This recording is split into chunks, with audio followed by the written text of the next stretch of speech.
Hi friends, ராஜாதீன்ஸா cooking சேனலில் இன்றைக்கி என்ன பார்க்க போகிறோன்னா, சூப்பரான ஒரு கேஎஃப்சி ஸ்டைலில் ஒரு சிக்கன் கிறிஸ்பியான சிக்கன் தான் பார்க்க போகிறோம். அதுக்கு நம்ம இந்த மாதிரி லெக் பீஸ் இந்த மாதிரி கொஞ்சம் பெரிய பெரிய பீஸாக எடுத்துக்கோங்க. அப்போ அந்த கேஎஃப்சி ஸ்டைலில் செய்யும்போது சூப்பராக பார்க்கவும் நல்லாயிருக்கும், சாப்பிடவும் டேஸ்ட் சூப்பராக இருக்கும். அது மாதிரி தோல் இந்த கேஎஃப்சி சிக்கனுக்கு ரிமூவ் பண்ணாமல் வாங்கிக்கோங்க. தோலோட இருக்கும்போது தான் அந்த டேஸ்ட் வரும். நம்ம மாவெல்லாம் போடும்போது அந்த கிறிஸ்பினஸ் வரும். இப்போ இதுக்கு தகுந்தாப்படி காரத்துக்கு தகுந்தாப்படி மிளகாத்தூள் யூஸ் பண்ணிக்கோங்க. நான் சிக்கன் மசாலா யூஸ் பண்ணியிருக்கேன். ஒரு 2 டேபிள் ஸ்பூன் அளவுக்கு இஞ்சி பூண்டு பேஸ்ட் யூஸ் பண்ணிக்கோங்க. 2 முட்டை யூஸ் பண்ணிக்கோங்க. 1 கிலோவுக்கு 1 முட்டைன்ற மாரி 2 கிலோவுக்கு 2 கிலோ முட்டை யூஸ் பண்ணிக்கோங்க. அப்போ நல்லா சாஃப்டாக இருக்கும். முட்டை வச்சு நல்லா ஊற வச்சு செய்யும்போது நல்லா சாஃப்டாக இருக்கும். இதுக்கு மெயினாக நல்லா ஊற வைக்கணும். இப்போ இந்த சிக்கனுக்கு தகுந்தாப்படி தேவையான அளவுக்கு உப்பு போட்டுக்கலாம். இது நல்லா கிட்டத்தட்ட ஒரு நைட்டு ஊற வச்சு காலைல செஞ்சாலும் அந்தளவுக்கு ஊறினாலும் ரொம்ப சூப்பராக சாஃப்டாக இருக்கும். எவ்வளோக்கு எவ்வளோ சிக்கன் ஊறுதோ அந்தளவுக்கு டேஸ்ட்டு சூப்பராக இருக்கும். இதில் நல்லா ஒரு 3 டேபிள் ஸ்பூன் அளவுக்கு தயிர் ஊற்றிக்கலாம். தயிர், முட்டை இதெல்லாம் மெயினானது. எல்லாம் போட்டு நல்லா மிக்ஸ் பண்ணி விட்டுக்கலாம். மிக்ஸ் பண்ணி நல்லா ஊற வச்சுருங்க. நல்லா மிக்ஸ் பண்ணிவிட்டு ஃப்ரிட்ஜில் வச்சுட்டு குறைஞ்சது ஒரு 5 மணி நேரமாவது ஊறினா தான் டேஸ்ட் அந்த கேஎஃப்சி ஸ்டைலில் கிடைக்கும். இந்த மாதிரி கொஞ்சம் பெரிய பெரிய பீஸாக போட்டுக்கோங்க, டேஸ்ட்டு சூப்பராக இருக்கும். கிட்டத்தட்ட எனக்கு ஃபுல்லாக ஓவர் நைட் ஃபுல்லாக ஊறிடுச்சு நல்லாவே. இப்போ இதுக்கு நான் மைதா மாவு எடுத்திருக்கேன். நான் 2 கிலோவுக்கு 1/2 கிலோ மைதா மாவு எடுத்திருக்கேன். மைதா மாவு இதுக்கு தேவையான அளவுக்கு மைதா மாவில் உப்பு போட்டுக்கலாம். கொஞ்சமாக காரத்துக்கு தகுந்தாப்படி மிளகாய்த்தூள் யூஸ் பண்ணிக்கலாம். மிளகாய்த்தூள் இதெல்லாம் யூஸ் பண்ணும்போது டேஸ்ட்டு கொஞ்சம் நல்லா சூப்பராக இருக்கும். இப்போ இது எல்லாத்தையும் நல்லா மிக்ஸ் பண்ணி எடுத்துக்கலாம்.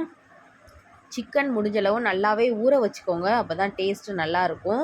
இப்போ இந்த மாவில் எல்லாத்தையும் நல்லா மிக்ஸ் பண்ணிக்கலாம். சிக்கன் லெக் பீஸில் இந்த இப்படி கோடு போடும் அதெல்லாம் செய்யணும்னு அவசியம் இல்லை. நல்லா ஊறுறனால நல்லா சாஃப்ட் ஆயிரும்.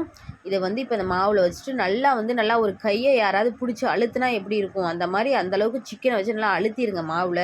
அப்போ தான் மாவு நல்லா பிடிச்சிக்கும். அப்போ அந்த உதிரி உதிரியாக கிடைக்கும்போது அந்த மொறுமொறுப்பு டேஸ்ட்டு சூப்பராக இருக்கும்.